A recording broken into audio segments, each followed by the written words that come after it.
Hello नमस्कार वंदकम सत श्री अकाल। आप सभी का स्वागत है आपके अपने ही channel magnet brains IIT JEE NEET में। मेरा नाम है सत्यम शर्मा और आज हम करने वाले हैं किस चैप्टर को। आज हम करने वाले हैं करंट एंड इलेक्ट्रिसिटी को। आपको पता है हम कुछ क्वेश्चंस उठाकर लाते हैं जिन क्वेश्चन से आपके पूरा करंट एंड इलेक्ट्रिसिटी क्या हो जाएगा, या मैं बोलूँ कोई भी चैप्टर क्या हो जाएगा, पूरा का पूरा रिवाइज हो जाएगा। क्योंकि हमें ऐसा लगता है कि आपने अभी तक पूरी थ्योरी पढ़ ली होगी, है ना, कंसेप्ट्स देख लिए होंगे। तो हमारा क्या बनता है, हमारा ये बनता है कि हम साथ में प्रैक्टिस करें, है ना। आप हमारे साथ आए, हमारे साथ हमारे लेक्चर्स को देखें और उसकी क्या करें, प्रैक्टिस करें। बस उसी में मज़ा आने वाला है। ओके, चलिए तो स्टार्ट करते हैं आज के लेक्चर को बिना किसी देरी के। हमेशा की तरह जो मैं आपसे बोलता हूँ आज फिर बोलूँगा कि आपको लेक्चर देखते टाइम अपने नोट्स, अपने शॉर्ट नोट्स, अपनी फॉर्मूला कॉपी, अपना दिमाग, पेन, पेपर, ये सब लेकर बैठना है और पानी की बोतल ज़रूर लेकर बैठना है। और जैसे जैसे कंसेप्ट आपके सामने आते जा रहे हैं आपको उसको सॉल्व करना है और देखना है कि आप सॉल्व कर पा रहे हैं या नहीं कर पा रहे हो तो कोई टेंशन नहीं। देखिए नीट का एग्जाम बस बहुत ज़्यादा पास आ गया, आपके 13-14 दिन बचे हुए हैं। अब आपको कोई भी नई चीज़ पढ़ने की ज़रूरत नहीं है। अगर आपका कोई दोस्त आपको ये बोलता है कि यार तूने ये नहीं पढ़ा, अरे यार तूने ये नहीं पढ़ा, ये तो बहुत ज़्यादा इंपॉर्टेंट था, अरे ये तो ज़्यादा इंपॉर्टेंट था, अरे ये तो कम इंपॉर्टेंट था, आप उससे दोस्ती खत्म कर दो, आप उससे बात करना बंद कर दो। क्यों? क्योंकि वो आपको पीछे खींच रहा है, वो आपको डरा रहा है, वो आपकी अच्छी प्रिपरेशन को भी खराब करने की कोशिश कर रहा है। आप उसकी बात बिल्कुल भी मत सुनो। आप अपने आप पे भरोसा रखो और ये बोलो अपने आप को कि मैंने जितना पढ़ा है, भले ही कम पढ़ा होगा बट बम पढ़ा है। 100% पढ़कर कोई भी नहीं जाता, देखो। और अगर 100% पढ़कर कोई जाता भी है तो उसके पूरे मार्क्स नहीं आते, ये बात भी पक्की है ना। हमें बहुत इंपॉर्टेंट चीज़ें पढ़नी चाहिए और जितना आप पढ़ लेते हो आपको उससे ज़्यादा उसको रिवाइज करना चाहिए, है ना। इसलिए मैं बोल रहा हूँ कि कम पढ़ो बट बम पढ़ो, है ना। जितना ज़्यादा फैलारा आप कर लोगे, जितना ज़्यादा रायता आप फैला लोगे, उतना ही मुश्किल होगा उसको रिवाइज करना। इसलिए आप पहले से एक प्लान डिसाइड करो कि मैं इतनी चीज़ें पढ़ूंगा, इस बुक से पढ़ूंगा, और उसके बाद उसको ही आप रिवाइज करो। बार बार ये मत सोचो कि यार मैंने वो बुक नहीं पढ़ी, यार मैंने वो नहीं सॉल्व किया, यार मैंने वो DPP नहीं करी, यार मैंने वो मॉड्यूल सॉल्व नहीं किया, ऐसा मत करो। और जो इंसान आपसे ऐसी बातें करता है और बोलता है कि यार ये करना है, ये नहीं किया है, ये करना है, ये नहीं किया है, उससे बात करना बंद कर दो एग्जाम तक। जब एग्जाम हो जाए तो नॉर्मल बात उससे करना चालू कर दो, बट अभी नहीं करना, अभी ये प्रिकॉशन आपको लेना पड़ेगा, ठीक है। तो चलिए भाई इसी मैसेज के साथ करते हैं लेक्चर को खत्म क्यों सर, शुरू। तो पहला क्वेश्चन क्या है, पहला क्वेश्चन है the resistance of a wire is R ohm if it is melted and stretched to n times its original length, its new resistance will be NEET 2017 का क्वेश्चन है। क्या है, सीधा सिंपल फॉर्मूला बेस्ड क्वेश्चन है। हाँ sir, resistance क्या होता है, resistance is nothing but rho times L upon A। Formula है सिंपल। अभी मत बोलना है कहाँ से आया, क्यों आया, क्या नहीं यार, ऐसा मत करना प्लीज, ठीक है। R is equal to rho L by A। ये बोल रहा है resistance of a wire is R ohm if it is melted and stretched to n times its original length. ठीक है, जो नई लेंथ है L डैश वो n टाइम्स ऑफ L हो गई है, ठीक है। क्या एरिया कम होगा, वॉल्यूम कंजर्वेशन, बिल्कुल। अरे हम जानते हैं ना A into L is equals to A dash into L dash, A dash into L dash, A dash into L dash, ठीक है, okay. A into L is equals to L dash की value कितनी है, n times of L into A dash, ठीक है ना। तो हम बोल सकते हैं L से L कट गया तो A डैश किसके बराबर आ गया, A डैश बराबर आ गया A बाय एन के। A डैश किसके बराबर आ गया, A बाय एन के। A डैश किसके बराबर आ गया, A बाय एन के, ठीक है, ओके। मैंने ऐसा इसलिए किया कि कई बच्चे ऐसा करते हैं कि सिर्फ लेंथ में चेंज निकाल कर एरिया को काट देते हैं। वो ये नहीं सोचते कि भाई अगर आप किसी चीज़ को खींचोगे या गर्म करोगे, कुछ भी करोगे, खींचोगे, कंप्रेस करोगे या लेंथ बढ़ाओगे, लेंथ कम करोगे, तो यार एरिया में भी चेंज आएगा, है ना। जब कोई भी, मान लीजिए पेन है, इसको अगर मैं खींचता हूँ और ये पेन लंबा हो जाता है तो यार इसकी लंबाई बढ़ी कैसे, चौड़ाई कम होके, वॉल्यूम तो क्या रहने वाला है, सेम ही रहने वाला है। तो चलिए हम बोलते हैं R dash is equals to rho, resistivity तो सेम रहने वाली है, चलो, L dash upon A dash. इसका मतलब ये हुआ L डैश की वैल्यू आपने क्या बोली है, L डैश की वैल्यू बोली है आपने n टाइम्स ऑफ L, और A डैश की वैल्यू आपने बोली है A बाय n, तो n ऊपर घूम के चला जाएगा। इसका मतलब है R dash is equals to n square rho times of L by A। मानते हो कि नहीं? हम क्या करते हैं, इनका रेशो लेकर देख लेते हैं। तो R upon R dash is equals to rho times of L by A, rho times of L by A into ऊपर पहुंच जाएगा A upon n square rho times of L। A से ये A कट गया, रो times L cut गया, कितना बचा, answer आ गया आपका n square R is equals to R dash, n square R is equals to R dash, n square R is equals to R dash, R dash is equals to n square R। लो भाई, लो, नया resistance आपका क्या आ जाएगा, n square times of R आ जाएगा। ये फॉर्मूला है, इसको आप याद कर सकते हो। कि अगर आप लेंथ को क्या करोगे, इसमें लिखा हुआ है स्ट्रेच टू n टाइम्स, अगर आप लेंथ को n टाइम्स बढ़ाओगे तो फिर क्या होने वाला है रेजिस्टेंस में चेंज। आप इस फॉर्मूला को याद कर सकते हो कि जो r डैश होगा वो n times of n square times of r हो जाएगा। ठीक है, ओके, चलो वेरी गुड, आगे बढ़ते हैं नेक्स्ट क्वेश्चन पे। नेक्स्ट क्वेश्चन क्या है, a potentiometer is an accurate and versatile device to make electrical measurement of EMF because of the method involves. NEET 2017 का ही क्वेश्चन है ये। Cells potential gradients, a condition of no current flows through the galvanometer, a combination of cells galvanometer. हाँ, ना ये होता है, ना ये होता है, ना ये होता है, आंसर है ये। क्योंकि आपका गैल्वेनोमीटर कोई भी करंट ड्रॉ नहीं करता, कोई भी करंट ड्रॉ नहीं करता। सबसे इंपॉर्टेंट बात यही है, जब आप पढ़ रहे होगे पोटेंशियोमीटर तो ये बात आपको बताई होगी कि भाई गैल्वेनोमीटर क्या करता है, गैल्वेनोमीटर कोई भी करंट ड्रॉ नहीं करता। आई मेरी बात समझ में। वोल्ट मीटर करता है, वोल्ट मीटर करंट ड्रॉ करता है, तो भाई वो जो है एग्जैक्ट रीडिंग नहीं दे पाता आपका वोल्ट मीटर, लेकिन आपका जो गैल्वेनोमीटर है वो नियरली एग्जैक्ट रीडिंग आपको देता है, क्योंकि ये कोई भी करंट ड्रॉ नहीं करता है सर्किट से। चलिए वेरी गुड, आ जाओ नेक्स्ट क्वेश्चन।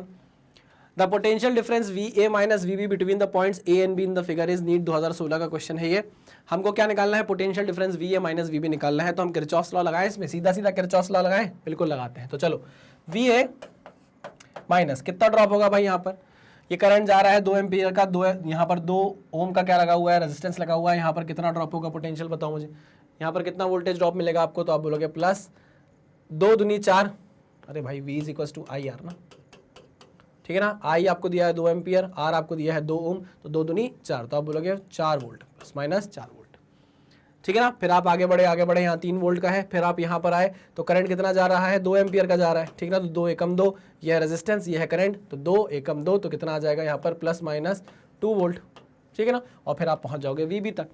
तो हम बोल सकते हैं VA माइनस 4 वोल्ट, फिर माइनस 3 वोल्ट, फिर माइनस 2 वोल्ट, ये किसके बराबर हो जाएगा, VB के बराबर हो जाएगा। तो VA minus 4 3 7 2 9 volt is equals to VB, ठीक है ना। तो VA माइनस VB कितना हो गया, 9 वोल्ट हो गया। VA माइनस VB कितना हो गया, 9 वोल्ट हो गया। आंसर कितना आया, 9 वोल्ट। क्लियर, बहुत बढ़िया, बहुत शानदार, एक नंबर। आगे बढ़ते हैं नेक्स्ट क्वेश्चन पे।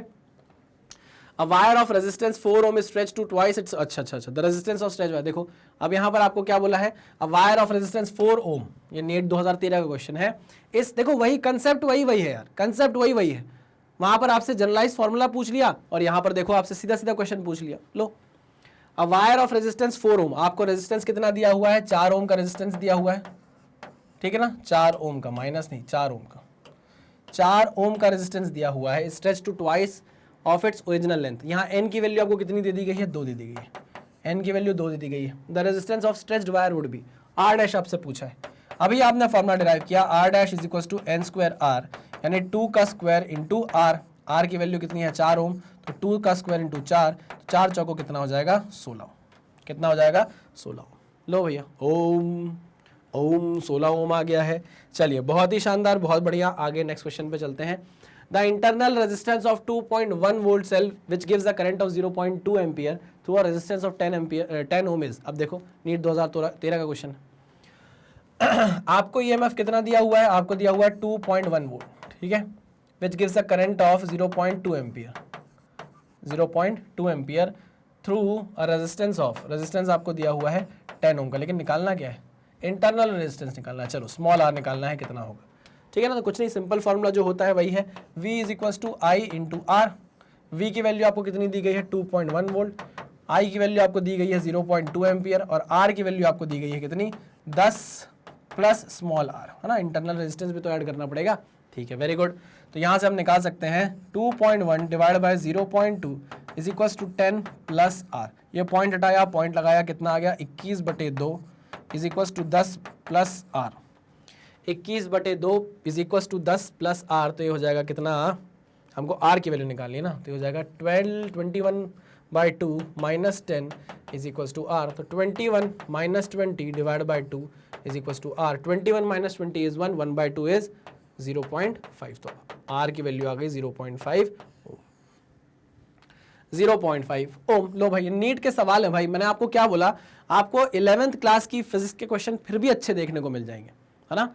12th में कुछ ही चैप्टर ऐसे हैं जिससे आपको तगड़े क्वेश्चन देखने को मिलेंगे, क्योंकि 12th से वैसे ही लोगों को डर लगता है। 11 से ज़्यादा लगता है, मैं मानता हूँ, लेकिन कई बच्चे ऐसे होते हैं, जैसे उन बच्चों में मैं भी आता था 12th में, करंट वरेंट सर्किट वर्किट पैरेलल वैरेलल सीरीज वीरीज ये देखकर दिमाग खराब हो जाता था। इससे अच्छा लगता था कि यार 11th की फिजिक्स अच्छी है, समझ में तो आता है क्या चल रहा है, मैकेनिक्स में मजा आता था, है ना।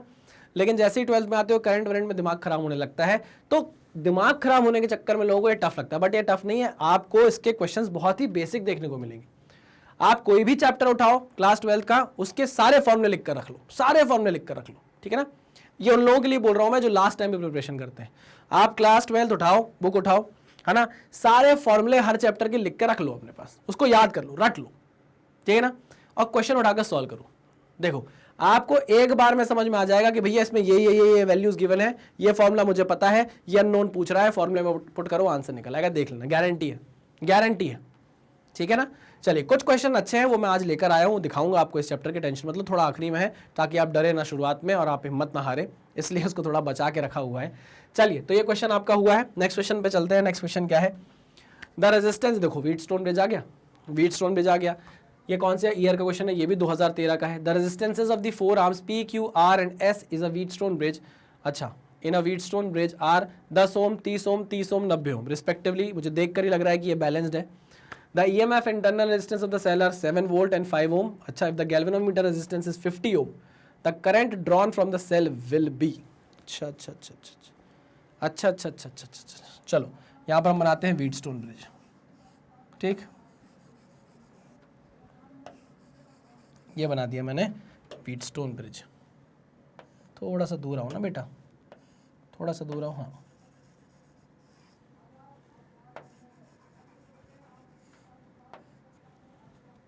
ठीक है। चलिए ये आपका गैल्वेनोमीटर है, थोड़ा सा टेढ़ा बन गया है बट कोई बात नहीं, टेढ़ा है पर मेरा है, ठीक है, ओके सर। और इसका आपको रेजिस्टेंस दिया हुआ है 50 ओम, ये दिया है आपको 10 ओम, ये दिया हुआ है आपको 30 ओम, ये हुआ है आपको 30 ओम, और ये दिया हुआ है आपको 90 ओम, ठीक, ओके सर। आगे आपको दिया हुआ है इंटरनल रेजिस्टेंस दिया है 5 ओम का और ईएमएफ दिया है 7 वोल्ट का, ठीक है भाई आ जाइए, ठीक है भाई आ जाइए, ठीक, ओके क्लियर है, हाँ सर एकदम क्लियर है। तो यहाँ सर आपकी क्या लगी हुई है, 7 वोल्ट की बैटरी लगी हुई है और इंटरनल रेजिस्टेंस है 5 ओम का, ठीक है ना, ये करंट जा रहा है भाई। अब पहले आप ये देखो कि ये बैलेंस्ड है कि नहीं, तो 10/30 1/3 30/90 1/3 तो बैलेंस्ड है। This Wheatstone bridge is a balanced Wheatstone bridge, ये क्या है भाई, बैलेंस्ड, बैलेंस्ड है। तो अगर बैलेंस्ड है तो यहाँ से कोई भी करंट ड्रॉ नहीं होगा, यहाँ से कोई भी करंट नहीं जाएगा, यहाँ से जाने वाले करंट की वैल्यू क्या हो जाएगी, 0 हो जाएगी। तो ये सिंपल सर्किट बन जाएगा हमारा। देखो कैसे, देखिए ये दोनों सीरीज में आ जाएंगे, ये दोनों सीरीज में आ गए, ये दोनों सीरीज में आ गए, और ये दोनों सीरीज में आ गए, बट इनका जो कॉम्बिनेशन है वो पैरेलल में है ना। तो ऊपर है 10 ओम, ये हो जाएगा 10 ओम, ये हो जाएगा 30 ओम, ये हो जाएगा 30 ओम, ये हो जाएगा 90 ओम, है ना। पहले हम इसको सॉल्व कर ले, फिर नीचे वाले सर्किट से जोड़ देंगे, सॉल्व कर ले, रेजिस्टेंस निकाल ले इक्विवेलेंट पहले।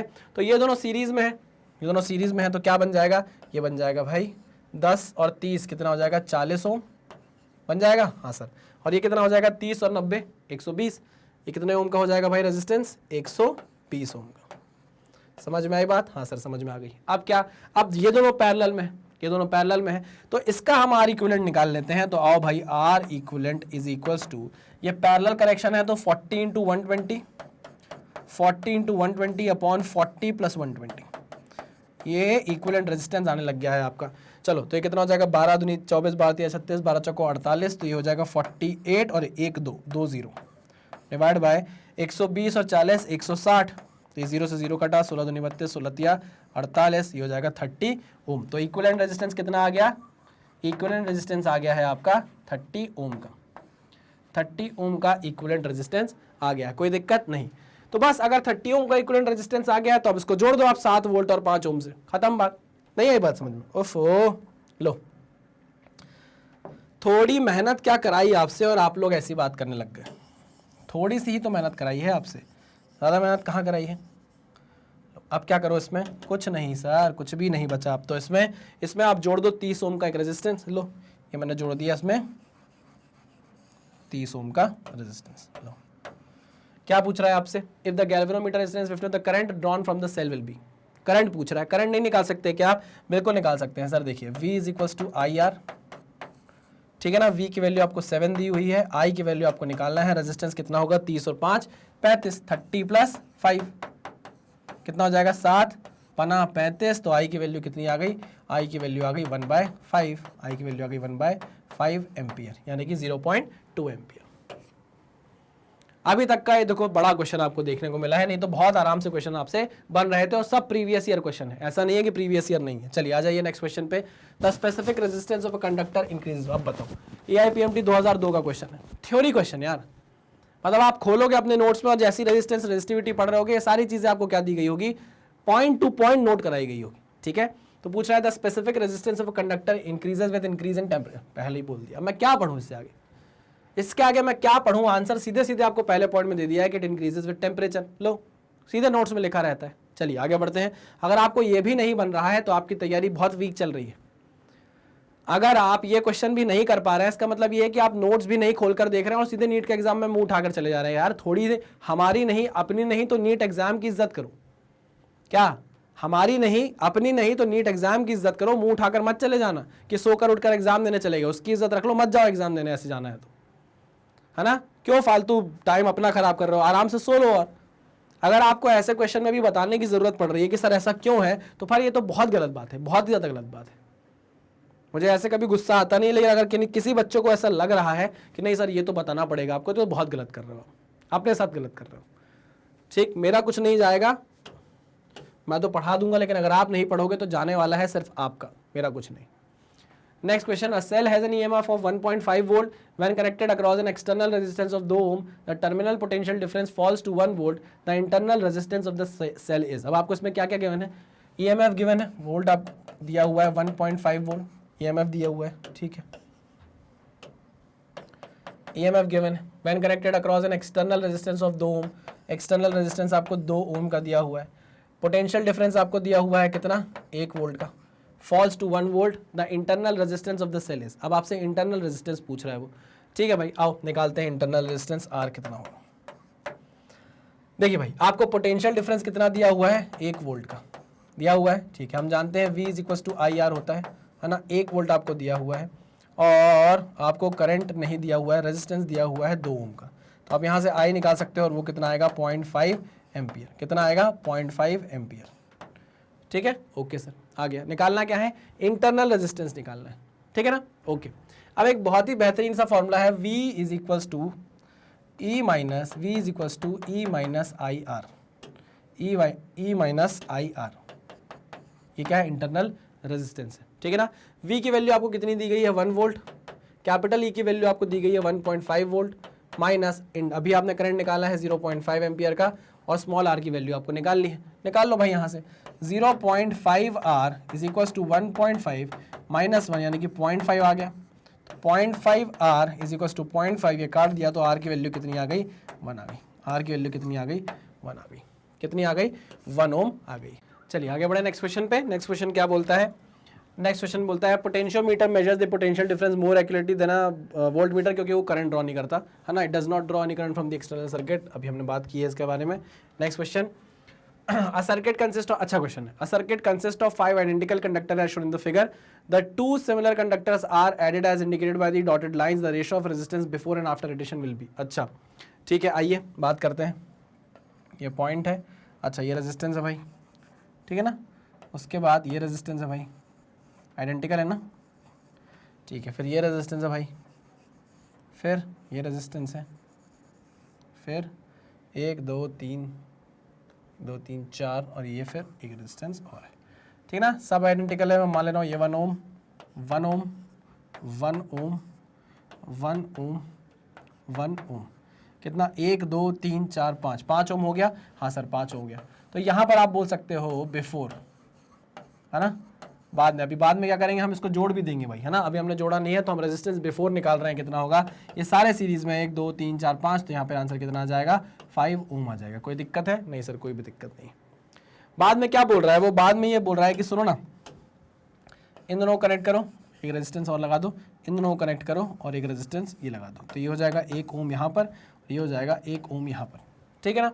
अब बताओ क्या होगा। तो यार यहाँ पर मुझे दिख रहा है कि ये तो व्हीटस्टोन ब्रिज बन गया है। क्या व्हीटस्टोन ब्रिज क्या बन गया है व्हीटस्टोन ब्रिज, ये देख रहा हूँ जब मैं, तो मुझे क्या दिख रहा है, व्हीटस्टोन ब्रिज दिख रहा है। क्या ये बैलेंस्ड है? हाँ सर बैलेंस्ड है, 1 बाय 1 ठीक है, बैलेंस व्हीटस्टोन ब्रिज है। इसका मतलब ये है कि ये बीच वाला जो रेजिस्टेंस है कोई काम का नहीं, यहाँ से कोई करंट ऑन नहीं होगा, कोई करंट नहीं निकलेगा यहाँ से, ठीक है ना। तो हम इसे क्या कर सकते हैं, हटा सकते हैं, ठीक है। तो इसका मतलब है कि एक सिंपल सर्किट बन गया। ये देखो ये अच्छा कैसा सर्किट बनेगा, आओ उसको कॉपी करके देखते हैं, इस स्लाइड को कॉपी करके देखते हैं। देखिए मैं बोल रहा हूँ ये सर्किट कुछ ऐसा बन जाएगा, ये कुछ ऐसा बन जाएगा। देखिएगा यहाँ पर येलो कलर ही चूज़ करता हूँ मैं। ये होगा पहले सिंपल इस तरीके का, ठीक है ना, ये ऐसा, ये ऐसा, हे भगवान, ये ऐसा है। ये देखो ये दोनों क्या हो जाएंगे, ये दोनों सीरीज़ में हो जाएंगे, ये दोनों सीरीज़ में हो जाएंगे। आई मेरी बात समझ में? और ये मिलकर क्या बन जाएंगे, एक पैरेलल में बन जाएंगे। आई बात समझ में? नहीं आई? ये सर दे देखो, ये ऐसा कर देता हूँ, ये ऐसा, ठीक। उसके बाद ये ऐसा, ये ऐसा, ये ऐसा हो जाएगा और ये ऐसा हो जाएगा। आप समझे मैं क्या बोलना चाह रहा था? हाँ सर ये समझ गया मैं, ठीक है, क्लियर। ये 1 ओम है, ये 1 ओम है, ये 1 ओम है, ये 1 ओम है, ये ओम है, ये ओम है, ठीक है, ओके। ये दोनों सीरीज में है, एक और एक मिलकर क्या बना देंगे भाई, 2 बना देंगे। सीधा सीधा कर दो ना, कोई दिक्कत तो नहीं है आपको, ऐसा कोई दिक्कत नहीं है। ये दोनों मिलकर, ये दोनों सीरीज में है, क्या बना लेंगे, ये बना लेंगे 2 ओम, ठीक है ना। ये दोनों मिलकर क्या बना लेंगे, ये दोनों मिलकर क्या बना लेंगे, ये भी बना लेंगे 2 ओम, ठीक है ना। ये 2 ओम, ये 2 ओम, ये 2 ओम, ये 2 ओम, ठीक है। 4 ओम हो गया, 4 ओम हो गया ये 2 ओम हो गया, ये 2 ओम हो गया। ये दोनों किस में है, पैरेलल में है। मुझे पता है कि जब इसके पैरेलल कॉम्बिनेशन लगाकर मैं वैल्यू निकालूंगा तो 1 ओम आएगी। चेक करना है, कर लेते हैं सर। आर इक्विवेलेंट जब पैरेलल में होगा, आर इक्विवेलेंट जब पैरेलल में होगा कितना आएगा भाई बताओ मुझे, 2 ओम 2 ओम, तो 2 इंटू 2 अपॉन 2 प्लस 2 2 2 2 2 2 2 2 2 2 आशिकों की लाइनें लगवाए, आ गया 1 ओम। चलिए तो आप देख सकते हो इसको, अगर मैं एक इक्विवेलेंट, एक देखो यहाँ पर मैं एक नया सर्किट बना रहा हूँ, देखना वो कैसा होगा। तो उसमें 3 ही रेजिस्टेंस आपको दिखेंगे, ठीक है ना। ये एक 1 ओम है क्या, ये 1 ओम है। ये जो आपने इक्विवेलेंट निकालना है पैरेलल का, ये आ जाएगा इधर एक, ये हो जाएगा 1 ओम का, और ये 1 ओम का पहले से था। तो कितना हो जाएगा भाई, टोटल तीनों सीरीज में आ गए। तो अब यहाँ पर आर टोटल कितना आ गया, यहाँ पर आर इक्विवेलेंट आ गया, या मैं बोलूँ आर आफ्टर आ गया। आर आफ्टर कितना आ गया, 3 ओम। वो बोल रहा है रेशो निकालो, ratio of resistance before and after the addition. तो कितना आ जाएगा भाई, 5/3। कितना था भाई पहले वाले केस में, 5 ओम बिफोर, और आफ्टर कितना आ गया, 3 ओम। तो आपका रेशो आ जाएगा 5/3 का। खत्म बात, रेशो आ गया 5/3 का। क्लियर है जी सर, एकदम क्लियर है, बढ़िया बढ़िया, शानदार शानदार शानदार, 1 number. Next question, in the given circuit the current I1 is. अच्छा क्वेश्चन है। देखो इस क्वेश्चन को करने के 2 तरीके हैं, या तो आप किरचॉफ्स लॉ लगाकर करते रहो, इक्वेशन बनाते रहो मैथमेटिक्स से, या यहाँ पर एक इक्विवेलेंट EMF का एक फॉर्मूला होता है, आप उससे क्वेश्चन कर सकते हो। देखो यहाँ पर मैं देख रहा हूँ एक रेजिस्टेंस ये है, एक EMF ये है, एक ये है, एक ये है। देखो यहाँ पर मैं क्या करता हूँ, इसका एक इक्विवेलेंट EMF निकालता हूँ। देखो क्या निकालने वाला हूँ मैं, इक्विवेलेंट EMF। फॉर्मूला जिसको नहीं पता है वो लगाता है अपना किरचॉफ्स लॉ, हमको क्या भाई, हम तो आगे निकल जाएंगे।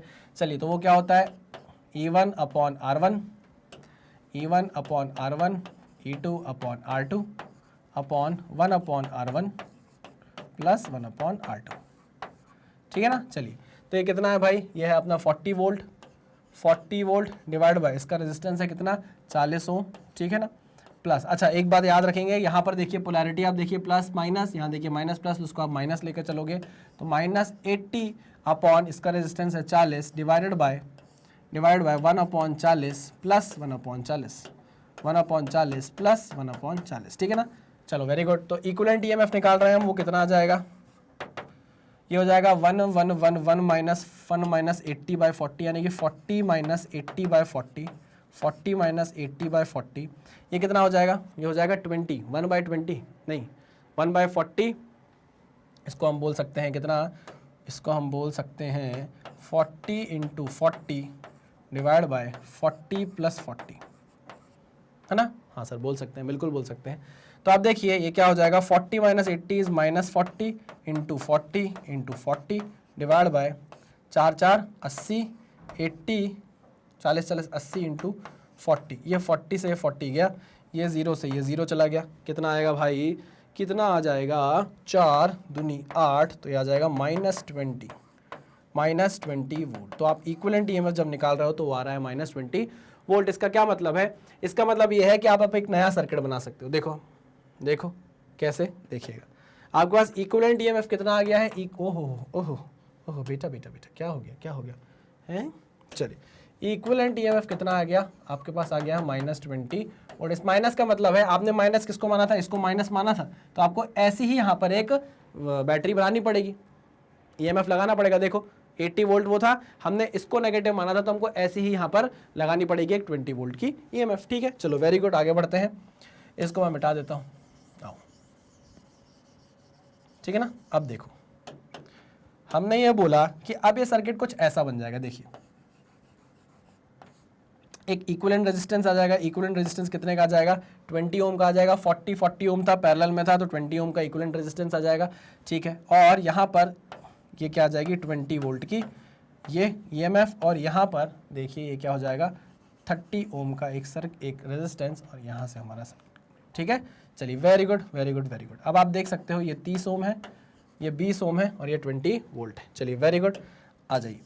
अब यहाँ से हम क्या निकाल सकते हैं, करंट निकाल सकते हैं। I1 पूछ रहा है हमसे कितना होगा, अरे बहुत आसान है, बताओ, ये दोनों सीरीज में, तो यहाँ से आप बोल सकते हो इक्विवेलेंट रेजिस्टेंस कितना हो जाएगा, 30 और 20 50 ओम। ठीक है ना, हमको निकालना है करंट, करंट कैसे निकलेगा, V बाय R से, V की वैल्यू कितनी है -20, है ना, और R की वैल्यू कितनी है, R कहाँ गया, R कहाँ गया, R कहाँ गया, 50, कितना आ जाएगा, 2/5 यानी कि 5 चौको 20, 0.4 एम्पियर, -0.4 एम्पियर। क्लियर है ना। अगर आप चाहो तो इसमें किरचॉफ्स लॉ लगा सकते हो, लगाते रहना, बहुत इक्वेशन बन जाएगी, सॉल्व करते रहना, मैथमेटिकली भी कर सकते हो, बट ये मैं आपको बोलूंगा ये ज़्यादा अच्छा तरीका है, ये जल्दी होने वाला तरीका है। ठीक है, चलिए वेरी गुड, आगे बढ़ते हैं। 11 क्वेश्चन हमने कर लिए हैं। Next question, a uniform wire of resistance 9 ohm is bent in the form of a circle, the effective resistance across the point A and B is, across the point A and B is. देखो simple सी बात है, इसमें भी ज़्यादा दिमाग लगाने की जरूरत आपको नहीं है।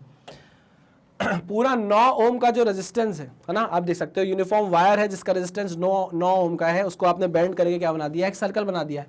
तो हम बोल सकते हैं कि पूरे 2 पाई पर कितना रेजिस्टेंस है, 9 ओम का रेजिस्टेंस है पूरे 2 पाई पर, है ना, पूरे 2 पाई पर कितना है, 9 ओम का रेजिस्टेंस है।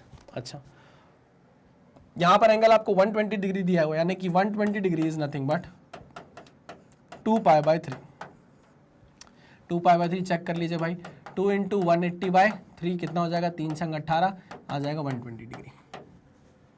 Clear, okay sir. तो 2 पाई पे 9 ओम है, तो 2 पाई बाय 3 पे कितना होगा बताओ, 9 into 2 pi by 3 divide by 2 पाई, 2 पाई से 2 पाई कट गया, 3 त्रिका 9, कितना आ गया, 3 ओम आ गया। ठीक है ना, अच्छा 3 ओम आ गया। ठीक है, तो हम बोल सकते हैं यहाँ पर कितना है भाई, 3 ओम है, तो यहाँ कितना होगा बताओ मुझे, यहाँ कितना होगा भाई, टोटल 9 था, यहाँ कितना हो जाएगा, 6 ओम हो जाएगा, है ना, करके देख लेना भाई। अगर ये 120 डिग्री है तो ये कितना हो जाएगा, 2 पाई माइनस 120, है ना, उससे निकाल कर देख लेना, ये कितना आ जाएगा, 6 ओम आ जाएगा। कितना आ जाएगा, 6 ओम आ जाएगा। अब हमें क्या निकालना है भाई, ये दोनों पैरेलल में, अगर ये पैरेलल में है तो हम आर इक्विवेलेंट निकालेंगे, क्या होगा वो 3 इंटू 6/3 + 6, तो 6 × 18, 6 × 3 9, 9 दूनी 18, 2 ओम। आर इक्विवेलेंट कितना आ जाएगा, 2 ओम। यही तो पूछ रहा था वो। Effective resistance across the point A and B कितना आ गया भाई, 2 ओम आ गया है। आई होप आपको एकदम क्लियर होगा। ये भी सीबीएसई आईपीएमटी में एक बार क्वेश्चन पूछा जा चुका है। आज आता है हमारा 13वां क्वेश्चन, जो कि अच्छा क्वेश्चन है, बढ़िया क्वेश्चन है, स्टार मार्क करूंगा। पढ़ते हैं। In the circuit shown in the given figure the resistance R1 and R2 are, हमको R1 और R2 की वैल्यू निकालनी है। इसको करने के 2 मेथड है, ठीक है ना। एक मेथड जो है आपका वो मेथड है किरचॉफ्स लॉ। क्या है, किरचॉफ्स लॉ। लगाते रहो भाई, है ना। मैथमेटिकली आपको इक्वेशन बनानी पड़ेगी, बहुत हौच पौच हो जाएगा, टाइम लगेगा, आंसर आ जाएगा, टाइम लगेगा। और जो दूसरा मेथड है वो है नोड मेथड। क्या है, नोड मेथड। हम नोड को पकड़ेंगे, पोटेंशियल डिफरेंस निकालेंगे और बस बढ़ते चलेंगे एक एक नोड को पकड़ के आगे। कैसे, देखिएगा, ध्यान से देखिएगा। आई होप आपने ये मेथड पढ़ी होगी, नहीं पढ़ी है तो अभी देख लीजिए। देखिए यहां पर हमें पता है पोटेंशियल डिफरेंस कितना है, 69 वोल्ट का। पोटेंशियल डिफरेंस 69 वोल्ट का। अब वो कैसे भी हो सकता है, किसी भी दो चीज़ों का डिफरेंस कितना है, 69 है। अच्छा, मैंने बोला कि अगर पोटेंशियल डिफरेंस ही बताना है तो इस साइड में मान लेता हूँ 0 और इस साइड में मान लेता हूँ 69। 69 माइनस 0 क्या होगा, 69 वोल्ट ही होगा कि नहीं होगा? हाँ सर बिल्कुल होगा। मान सकते हैं कि नहीं मान सकते? बिल्कुल मान सकते हैं। अब देखो ये पूरी वायर सिंगल वायर है, देखो ये पूरी सिंगल वायर है, बीच में कोई रेजिस्टेंस नहीं है, तो पूरे सिंगल वायर में आपका वोल्ट क्या रहेगा, 0 ही रहने वाला है। ईएमएफ क्या रहने वाला है, 0 ही रहने वाला है। बात समझ में आई? बिल्कुल सर। तो अगर यहाँ 0 है, यहाँ भी क्या है, वोल्टेज डिफरेंस कुछ नहीं होगा भैया, सेम वायर है, प्लेन वायर है, तो यहाँ कोई भी वोल्टेज डिफरेंस नहीं होता है, कोई भी पोटेंशियल डिफरेंस नहीं होता है। तो अगर ये 0 है तो यहाँ भी कितना होगा, 0 होगा, यहाँ भी कितना होगा, 0 होगा। समझे? हाँ सर समझ गए। अच्छा अब इसको पकड़ो, यहाँ पर आपको रेजिस्टेंस भी गिवन है और कितना और क्या गिवन है, करंट भी गिवन है। रेजिस्टेंस भी गिवन है, करंट भी गिवन है, ठीक है ना। यहाँ का पोटेंशियल पता है, इधर का निकाल लोगे कि नहीं, पोटेंशियल डिफरेंस निकाल लोगे कि नहीं निकाल लोगे? बिल्कुल निकाल लेंगे। कैसे निकाल लोगे, देखो ये आर है, ये आई है, वी निकाल लो। देखो आई इंटू आर कितना होता है, 20। आई इंटू आर कितना होता है, 20 होता है। हाँ सर बिल्कुल 20 होता है। तो यहाँ पर कितना पोटेंशियल डिफरेंस, यहाँ पर कितना पोटेंशियल आ गया, 20 का। अरे पोटेंशियल डिफरेंस 20 माइनस 0 का है ना।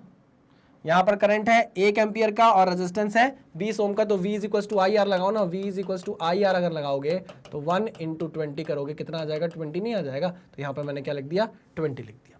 अब देखो यहाँ पर भी ये क्या है, एक सिंगल वायर है कि नहीं है, कोई रेजिस्टेंस नहीं, बीच में कोई पोटेंशियल डिफरेंस नहीं होगा। यहाँ भी 20, यहाँ भी कितना होगा, 20 होगा। बात समझे कि नहीं समझे? हाँ सर समझ गए, समझ गया सर, समझ गया। चलिए वेरी गुड। अब आप यहाँ पर देखिए, आपको R1 और R2 निकालना है, R1 और R2 निकालना है, ठीक।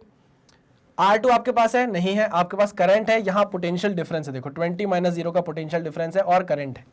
इससे क्या आप रेजिस्टेंस निकाल सकते हो? बिल्कुल निकाल सकते हैं सर। कैसे निकाल सकते हैं, देखिए V is equals to I R, potential difference कितना है, 20 माइनस 0 20 है ना, करंट दिया हुआ है 0.5 एम्पियर इंटू रेजिस्टेंस, तो आप बोल सकते हो 20 इंटू 40। तो R2 कितना हो गया, 40 ओम आ गया। R2 तो 40 ओम आ गया है, चलिए 40 ओम आ गया, ठीक है ना। आपको R1 और R2 की वैल्यू निकालनी थी, R2 मैंने निकाल लिया। R1 पे चलते हैं। R1 के पास मैं गया, जब मैं R1 के पास गया तो आप देख सकते हो यहाँ 69 है भाई, तो इधर भी कितना होगा, 69 होगा। तो R1 के अक्रॉस पोटेंशियल डिफरेंस कितना है, 69 माइनस 20 यानी कि 49। आप बोल सकते हो इसके अक्रॉस पोटेंशियल डिफरेंस कितना है, 49 का पोटेंशियल डिफरेंस है। 69 माइनस 20, पोटेंशियल डिफरेंस R1 के अक्रॉस कितना है, 49 है। बट आपको R1 निकालना है, क्या करंट दिया हुआ, अगर करंट होता तो मैं निकाल लेता, करंट होता तो मैं निकाल लेता, करंट नहीं तो क्या करें। आइए थोड़ा आगे बढ़ते हैं। आपको पता है ये 1 एम्पियर आ रहा है, ये देखो ये 1 एम्पियर का करंट आ रहा है। इधर से कितने एम्पियर का आ रहा है, इधर से 0.5 एम्पियर का करंट आ रहा है। 0.5 एम्पियर का करंट ये आ रहा है, 1 एम्पियर का करंट ये आ रहा है। अगर मुझे यहाँ से आने वाला करंट पता चल जाए तो बस काम बन जाए मेरा, है ना। आप जैसा कोई मेरी जिंदगी में आए तो बात बन जाए, क्या बन जाए, बात बन जाए। चलिए देखो पोटेंशियल डिफरेंस पता है, रेजिस्टेंस पता है, करंट नहीं निकाल सकते। पोटेंशियल डिफरेंस पता है,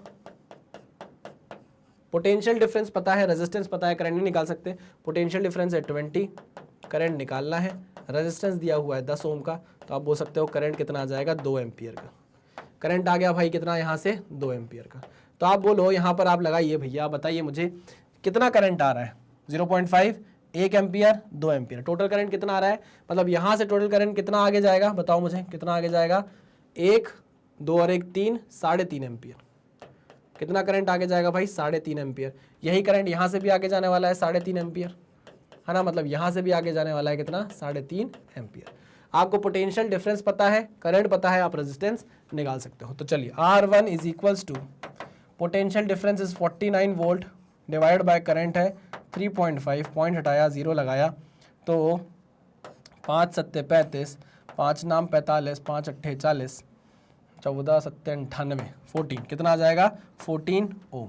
तो 14 प्लस 40, 14 एंड 40, R1 की वैल्यू आई है 14 और R2 की वैल्यू आई है 40, तो आंसर आ गया आपका कितना, 14 and 40 A।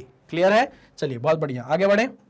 Next question, 14 question क्या होने वाला है, from the graph between the, अच्छा क्वेश्चन यार, अच्छा क्वेश्चन।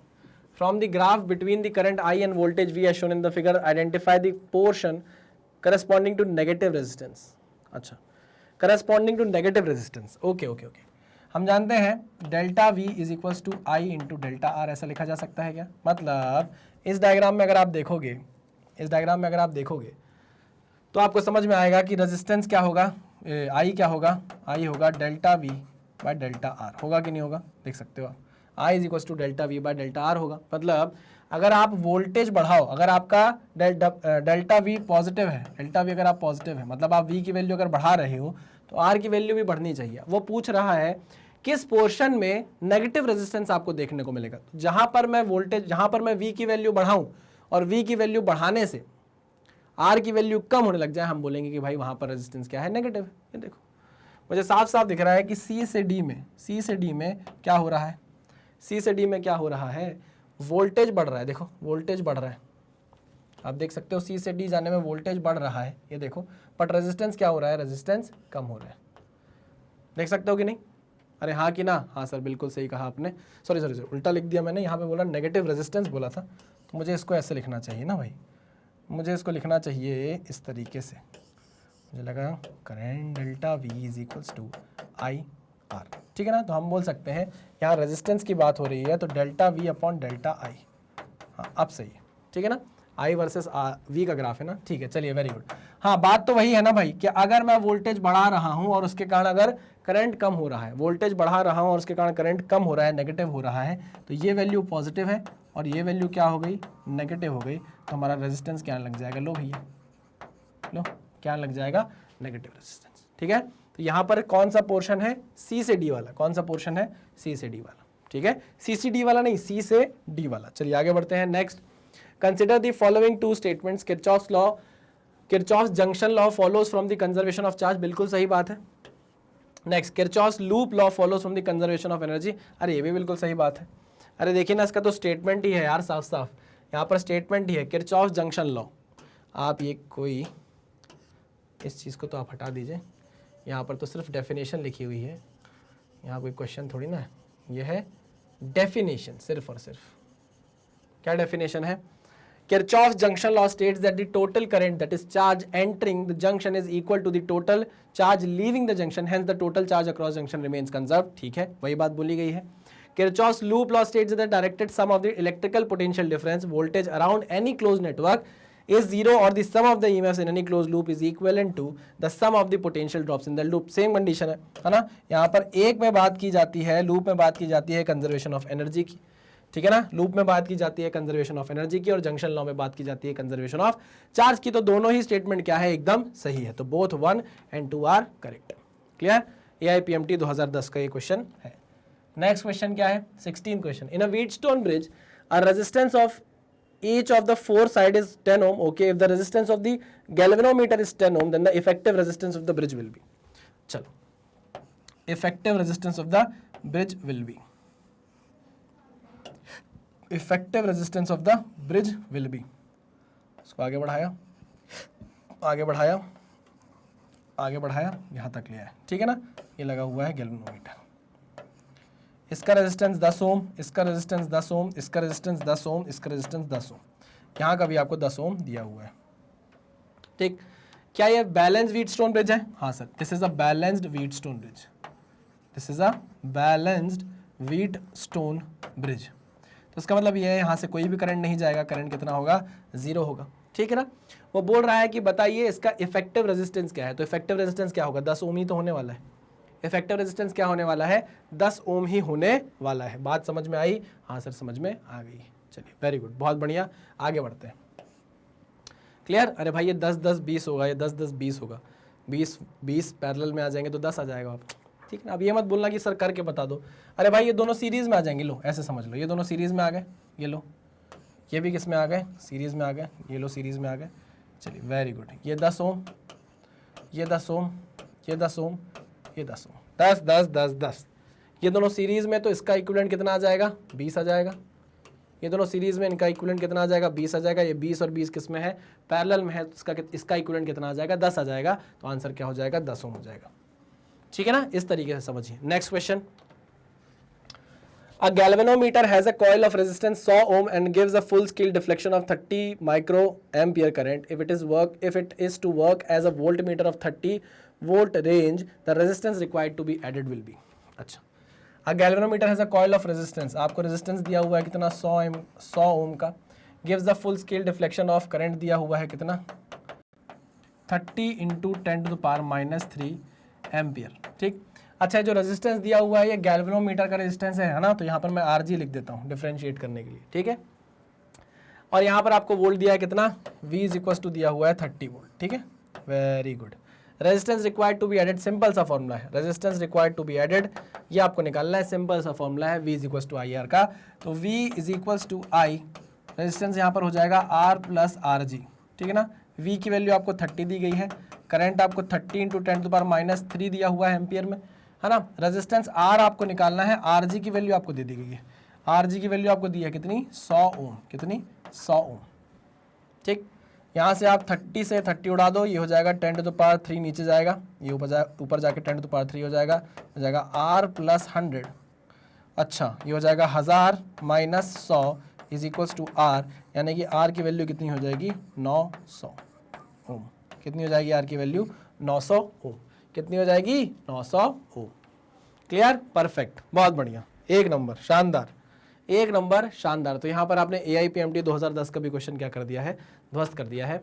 तो चलिए इसी के साथ खत्म करते हैं आज के इस लेक्चर को. आपको पता है कि मैग्नेट ब्रेन्स की अपनी एक वेबसाइट है magnetbrains.com नाम से, जहाँ पर जाकर आप फ्री ऑफ कॉस्ट सारा का सारा कंटेंट अच्छे तरीके से यानी कि प्रॉपरली ऑर्गेनाइज तरीके से एक्सेस कर सकते हो. ये सारी चीज़ें यहाँ पर आपको फ्री ऑफ कॉस्ट अवेलेबल है. अगर आप नीट के स्टूडेंट हैं, नीट पे क्लिक करेंगे तो नीट में पढ़ाया गया सारा कंटेंट आपको फ्री ऑफ कॉस्ट यहाँ देखने को मिल जाएगा. मान लीजिए आपको क्रैश कोर्स देखने का मन है तो आप वॉच नाउ पे क्लिक करेंगे तो यहाँ पढ़ाया हुआ कंटेंट आपको एक के बाद एक लाइंड अप दिख जाएगा. आपको मन है कि चलिए क्रैश कोर्स खोल कर देखते हैं, वॉच नाउ पे क्लिक करेंगे तो देखिए ऐसे पढ़ाता हुआ मैं आपको यहाँ पर देखूंगा. आपको पता है हमारी आइडियोलॉजी है कंप्लीटली फ्री एजुकेशन देने की, और फ्री का मतलब ये नहीं है कि ये क्या हो, हम कोई कॉम्प्रोमाइज़ करें कंटेंट से. कंटेंट एकदम टॉप नॉच आपको प्रोवाइड किया जाता है. बदले में चाहते हैं हम थोड़ा सा प्यार, थोड़ा सा सपोर्ट आपसे, और वो आप हमें कैसे दे सकते हैं, हमारे वीडियोज़ को लाइक करके, channel magnet brains IIT JEE NEET को सब्सक्राइब करके, और जितना ज़्यादा हो सके इन वीडियोस को शेयर करके, है ना. इससे हमारा मोटिवेशन हाई रहेगा और हम आपके लिए और भी नई चीज़ें लेकर आते रहेंगे. तो चलिए मिलते हैं नेक्स्ट लेक्चर में, तब तक सावधान रहिए, सतर्क रहिए, पढ़ते रहिए. Thank you very much.